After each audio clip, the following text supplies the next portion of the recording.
ആദ്യം തന്നെ പരിശോധിക്കുന്ന വളരെ പ്രധാനപ്പെട്ട ഒരു വാർത്തയാണ്.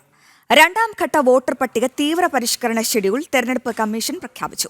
കേരളം ഉൾപ്പെടെ 10 സംസ്ഥാനങ്ങളിലും 2 കേന്ദ്ര ഭരണ പ്രദേശങ്ങളിലും രണ്ടാം ഘട്ട SIR നടപ്പിലാക്കുമെന്ന് തെരഞ്ഞെടുപ്പ് കമ്മീഷണർ ഗാനേഷ് കുമാർ പറഞ്ഞു. 51 കോടി വോട്ടർമാരുടെ പട്ടിക പരിശോധിക്കും.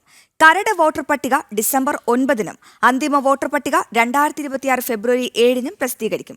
വിവരങ്ങളുമായി ജിഷ്ണു കൃഷ്ണൻ ചേരുന്നുണ്ട്. ജിഷ്ണു, കേരളത്തെ സംബന്ധിച്ചിടത്തോളം ഒരു തിരിച്ചടിയാണെന്ന് തന്നെ പറയേണ്ടി വരും. കാരണം തദ്ദേശ തെരഞ്ഞെടുപ്പ് അടുത്തിരിക്കുന്ന സമയത്താണ് കേരളത്തിലും തീവ്ര വോട്ടർ പരിഷ്കരണം വേണമെന്ന് ആവശ്യപ്പെടുന്നത്. എന്താണ് വിവരങ്ങൾ?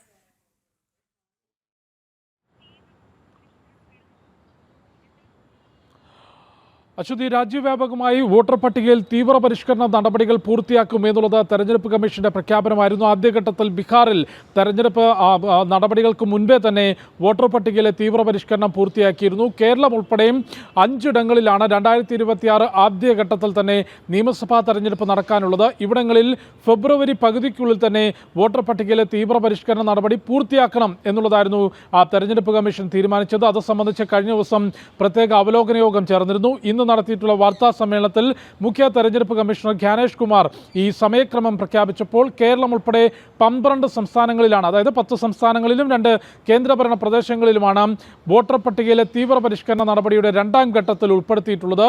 അശ്വതി ചൂണ്ടിക്കാട്ടിയതുപോലെ കേരളത്തിൽ നിന്ന് സംസ്ഥാന മുഖ്യ തെരഞ്ഞെടുപ്പ് കമ്മീഷണർ കേരളത്തിലെ SIR നടപടികൾ നീട്ടിവെക്കണം. പ്രത്യേകിച്ച് തദ്ദേശ സ്വയംഭരണ സ്ഥാപനങ്ങളിലേക്കുള്ള തെരഞ്ഞെടുപ്പ് നടക്കാനുള്ളതിനാൽ ഈ കേരളത്തിലെ വോട്ടർ പട്ടികയിലെ തീവ്ര പരിഷ്കരണം നീട്ടിവെക്കണമെന്ന ആവശ്യം കേന്ദ്ര തെരഞ്ഞെടുപ്പ് കമ്മീഷന് മുൻപിലേക്ക് വെച്ചിരുന്നു. അത് കഴിഞ്ഞ ദിവസം നടന്ന അവലോകന യോഗത്തിലും അല്ലാതെ കത്തുമുഖേനയും സംസ്ഥാനത്തെ മുഖ്യ തെരഞ്ഞെടുപ്പ് കമ്മീഷണർ ഈ വിഷയം കേന്ദ്ര തെരഞ്ഞെടുപ്പ് കമ്മീഷന് മുൻപിലേക്ക് വെച്ചിരുന്നു. പക്ഷേ കൃത്യമായ പരിശോധന കേന്ദ്ര തെരഞ്ഞെടുപ്പ് കമ്മീഷൻ നടത്തി.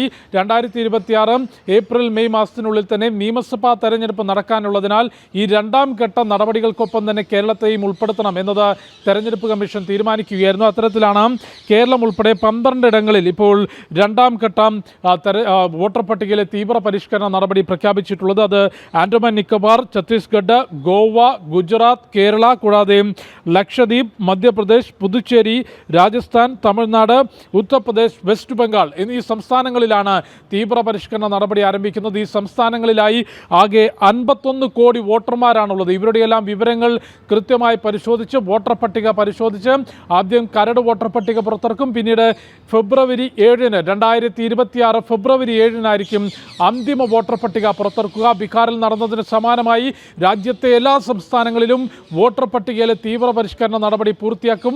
തീവ്ര പരിഷ്കരണം എന്നുള്ളത് വോട്ടർ പട്ടിക കുറ്റമറ്റതാക്കുന്നതിന്, ശുദ്ധീകരിക്കുന്നതിനുള്ള നടപടിയാണെന്നും അർഹമായിട്ടുള്ള എല്ലാവരെയും വോട്ടർ പട്ടികയിൽ ഉൾപ്പെടുത്താനും അനർഹമായി വോട്ടവകാശം നേടിയവരെ വോട്ടർ പട്ടികയിൽ നിന്ന് പുറത്താക്കാനുമാണ് കേൾക്കാമെങ്കിൽ ഈ 51 കോടി വോട്ടർമാരുടെ പട്ടിക പരിശോധിക്കുമല്ലോ. അതും വളരെ ചുരുങ്ങിയ സമയത്തിനുള്ളിലാണ് ഈ പട്ടിക പരിശോധിക്കേണ്ടത്, പുതിയ പട്ടിക പുറത്തിറക്കേണ്ടത്.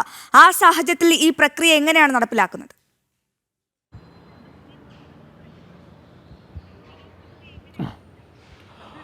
അശ്വതി, അതിനുവേണ്ടി കൃത്യമായിട്ടുള്ള തയ്യാറെടുപ്പുകൾ കേന്ദ്ര തെരഞ്ഞെടുപ്പ് കമ്മീഷൻ നടത്തുന്നുണ്ട്. നാളെ മുതൽ തന്നെ അതിൻ്റെ നടപടികൾ ആരംഭിക്കും. നാളെ ഇതിനുവേണ്ടിയുള്ള ഉദ്യോഗസ്ഥരുടെ പരിശീലനവും ഒപ്പം വോട്ടർ പട്ടികയുടെ പ്രിന്റിങ്ങും ആരംഭിക്കും. ശേഷം രണ്ടാം ഘട്ടം എന്നുള്ളത് ഓരോ വീടുകളിലേക്കും എത്തി വോട്ടർമാരെ പരിശോധിക്കുക എന്നുള്ളതാണ്. ആ നടപടി നവംബർ 4 മുതൽ ഡിസംബർ 4 വരെ 1 മാസം നീണ്ടു നിൽക്കുന്ന കാര്യപരിപാടിയാണ് അതിനുവേണ്ടി നിശ്ചയിച്ചിട്ടുള്ളത്. ഓരോ വീടുകളിലേക്കും എത്തി വോട്ടർ പട്ടികയും ആ വോട്ടർമാരെയും നേരിട്ട് പരിശോധിക്കുന്ന നടപടിയാണ് നവംബർ 4 മുതൽ ഡിസംബർ 4 വരെ നടക്കുക. ഈ കരട് വോട്ടർ പട്ടികയിലൂടെ പ്രസിദ്ധീകരണം ഡിസംബർ 9-ന് നടക്കും. അതിനുശേഷം അതിന്മേൽ പരാതി ഉന്നയിക്കാനും അത് പരിശോധിക്കാനുമുള്ള സമയം അനുവദിക്കും. അത് കൃത്യമായിട്ടുള്ള പരിശോധന നടക്കും. അതിനുശേഷം 2026 ഫെബ്രുവരി 7-നാണ് അന്തിമ വോട്ടർ പട്ടിക പ്രസിദ്ധീകരിക്കുക. അങ്ങനെയാണ് ഈ 51 കോടി വോട്ടർമാരുടെയും വിവരങ്ങൾ പരിശോധിക്കുന്നതിനുള്ള ക്രമീകരണം തയ്യാറാക്കിയിട്ടുള്ളത്. സർക്കാർ ഉദ്യോഗസ്ഥർ, തെരഞ്ഞെടുപ്പ് കമ്മീഷനുമായി ബന്ധപ്പെട്ട് പ്രവർത്തിക്കുന്നവർ, രാഷ്ട്രീയ പാർട്ടികളുടെ അധികൃതർ, ഇവരുമായി എല്ലാം ബന്ധപ്പെട്ടുകൊണ്ടും അവരുമായി ചേർന്നുകൊണ്ടുമാണ് വോട്ടർ പട്ടികയിലെ തീവ്ര പരിഷ്കരണം പൂർത്തിയാക്കുക എന്നുള്ളതാണ് തെരഞ്ഞെടുപ്പ് കമ്മീഷൻ അറിയിച്ചിട്ടുള്ളത്. നേരത്തെയും രാജ്യത്ത് തീവ്ര പരിഷ്കരണ നടപടി വോട്ടർ പട്ടികയിൽ നടപ്പാക്കിയിട്ടുണ്ട്. 8 തവണയാണ് രാജ്യത്ത് ഇത്തരത്തിൽ വോട്ടർ പട്ടികയിൽ തീവ്ര പരിഷ്കരണം നടപ്പാക്കിയത്. ഏറ്റവും ഒടുവിൽ 2002-2004 കാലഘട്ടത്തിലാണ് അത് പൂർത്തിയാക്കിയത്. ഇപ്പോൾ 2025-ലേക്ക് 5-ലാണ് ഇപ്പോൾ വോട്ടർ പട്ടികയിലെ തീവ്ര പരിഷ്കരണ നടപടികൾ തെരഞ്ഞെടുപ്പ് കമ്മീഷൻ ആരംഭിച്ചത്. ആദ്യഘട്ടം ബീഹാറിൽ വിജയകരമായി പൂർത്തിയാക്കി. രണ്ടാം ഘട്ടത്തിൽ കേരളം ഉൾപ്പെടെ കേരളവും തമിഴ്നാടും ബംഗാളും അസ്സാമും പുതുച്ചേരിയുമാണ് 2026 ആദ്യഘട്ടത്തിൽ നിയമസഭാ തെരഞ്ഞെടുപ്പ് നടക്കാൻ പോകുന്ന സംസ്ഥാനങ്ങൾ. ഈ സംസ്ഥാനങ്ങൾ ഉൾപ്പെടെയാണ് 12 സംസ്ഥാനങ്ങളിൽ വോട്ടർ പട്ടികയുടെ തീവ്ര പരിഷ്കരണ നടപടി ആരംഭിച്ചിട്ടുള്ളത്. വളരെ കൃത്യമായി അനധികൃത കുടിയേറ്റക്കാരുൾപ്പെടെ അനർഹമായി വോട്ടർ പട്ടികയിൽ ഇടം നേടിയവരെ പുറത്താക്കുന്നതിനും അർഹമായ എല്ലാവരെയും വോട്ടർ പട്ടികയിൽ ഉൾപ്പെടുത്തുന്നതിനുമുള്ള വലിയ പദ്ധതിയാണ്, ക്രമീകരണങ്ങളാണ് തെരഞ്ഞെടുപ്പ് കമ്മീഷൻ ഇതിനുവേണ്ടി ഒരുക്കിയിട്ടുള്ളത്. അശ്വതി.